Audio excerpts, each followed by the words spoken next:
If you don't want to lose your social life. Tom, you somebody hit start? Yeah, so I hit start. So just everybody quiet down. We're about to experience a performance. Just gonna check my settings, okay? Okay, looks good, guys. So Theo's gonna just start us off. He's our narrator today. Today is a class visit to the personal office of Walter Isaaccson, America's leading modern biographer. Isaacson is hard at work today on his newest biographies, Steve Jobs and Elon Musk. Footnote, Isaacson's biography of Steve Jobs was published in 2011, and the biography of Elon Musk was published in 2023. Walter Isaacson is not working on these books right now, and all that you're about to see contains real facts, but out of order and created for theater. End footnote.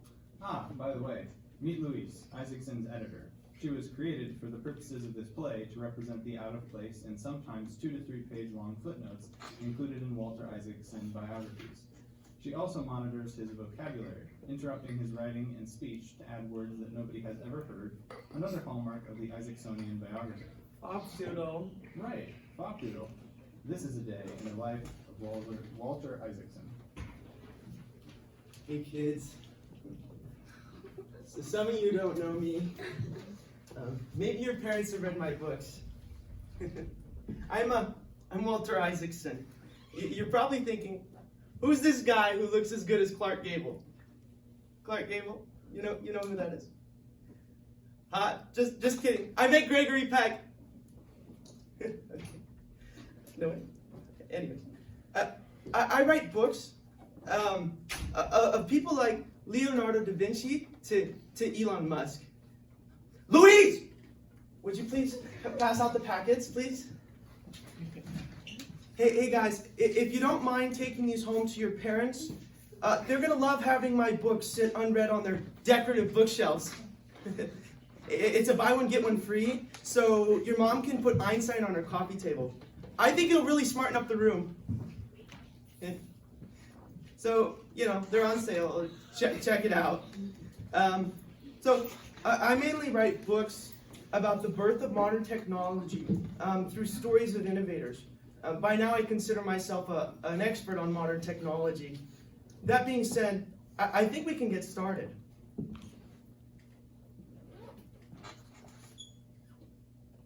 What? Why in the Sam hell is this thing not working? Does anybody know how to work this thing? Yeah, you look like you're really smart. Can you deal with this thing for me? Oh, man, technology these days. Well, in the meantime, I'll tell you a little bit about myself. I was born to wonderful parents in a magical little part of New Orleans. Eventually, I graduated from both Harvard and Oxford with a degree in history and literature. I joined Time in '78 and served as editor. In 2001, I became chairman and CEO of CNN. Now I'm a professor at Tulane University and a biographer. Footnote, Isaacson's biography career didn't make it big until he was asked personally by Steve Jobs to write his biography for him before he died of cancer. Steve knew Isaacsson from his days working at Time magazine, which often gave Steve good press thanks to Isaacsson. End footnote. Perfect. Looks like this is going to work. Today I've got 2 meetings to attend. The first is about to start real shortly. Take note, kids, and watch how a real biographer gets it done. Hey, Steve! Steve, how's it going? Steve, you there? Hey, Walt, can you hear me? Yeah, Steve, I can hear you loud and clear. Steve? Perfect. Well, I've only a few minutes to talk here. I've got chemotherapy at 9:30, so let's get started. Oh, I understand, Steve. How's that going, by the way? Steve, can you hear me? Yeah, I can. Remembering that I'll be dead soon is the most important tool I've ever encountered to help me make the big choices in life. Almost everything, all external expectations, all pride, all fear of embarrassment or failure, these things just fall away in the face of death. Remembering that you are going to die is the best way I know to avoid the trap of thinking you have something to lose. You are already naked. There is no reason not to follow your heart. Wow, Steve, I only heard a little bit about that because the connection isn't so good. Could you tell me a little bit more about how your impending death affects your life? Steve? Oh, here, let me just turn off my camera. There. Well, yeah, that's better, Is that better? Steve. Yeah, that's much better. Thank you for doing that. I can hear you. Perfect. Perfect. For the past 33 years, I have looked in the mirror every morning and asked myself, if today were the last day of my life, would I want to do what I am about to do today? And whenever the answer has been no for too many days in a row, I know I need to change something. Wow, Steve, thinking like that, you must have had quite the exciting last 33 years. Can you tell me a little bit about that? Well, I'd like to share 3 short anecdotes about that. The first story is about connecting the dots. I dropped out of Reed College after the first 6 months, but then stayed around as a drop-in for another 18 months or so before I really quit. So why did I drop out? It started before I was born. My biological mother Steve, was a young, hey, I unwedded got a class in college here. graduate student, and she Bling, decided bling. to Oh, sign up Steve, for hey, adoption. hey, Steve, I'm getting another Very call. strong I'm gonna have to that go. she be Hey, it's adopted by wonderful, college Steve. Great to graduates. talk to you. Hey, go cure that Everything was cancer, all set okay? for me Hey, to see do. you later, man. Okay. Man, that guy can talk. But he is full of inspirational quotes. Something I'm gonna fill my books full of. Anyways, we got another one today. I think it's gonna be really special. Hey, Elon, you there? Elon? Yeah, man, I can hear you. How are you? I'm doing great. Thanks for asking. How are you? Luis told me you scheduled an emergency session. What's up? Man, I've got to be honest. It has been really hard lately. Well, I'm glad you're opening up about it. That's really brave of you. What's on your chest? What's on your mind? Well, I just can't stop thinking about my dad and how he violently abused me as a child and haunts me to this day.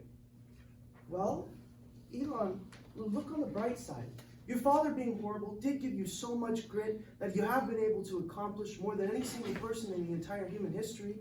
You did bring us electric cars, affordable clean energy, created online banking, created the mapping app, funded ChatGPT, created the first autonomous driving vehicles, and brought spaceflight back to the US while creating the private rocket industry.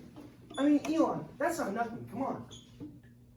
You're right, man. Talking to you always makes me feel a little better. Well, is there anything else you'd like to get off your chest? Thoracic. The proper word is thoracic. Okay. Is there anything else you'd like to get off your thoracic? Yeah, actually, there is. Would you feel comfortable sharing it right now? Well, it's kind of personal. Could you keep this off the book? Yeah. No problem. But do remember, I am a primary reporter, so if you commit to investment fraud, the SEC will come after you again.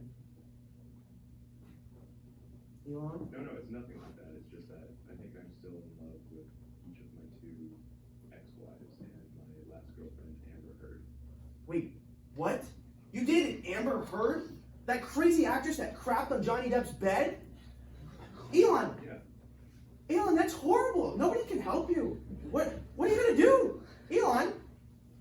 Yeah, I guess I should just stay away from relationships and work on something I'm better at. I think I'll make an impulse buy of Twitter. Blow off steam by firing everyone in the company. Well, I mean, Elon, you do you, but I think you just need some sleep. You know, go get some sleep and we'll talk later, okay? It always helps to talk to you. See you soon. Yeah, bye-bye now. Let's talk later. Wow.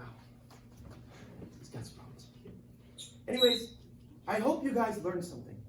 And I'm gonna go back, to my giant mansion overlooking New York City and sit in my recliner in my infinity pool and, write what I learned today. I hope you learned something and the talent gets in it. Thank you.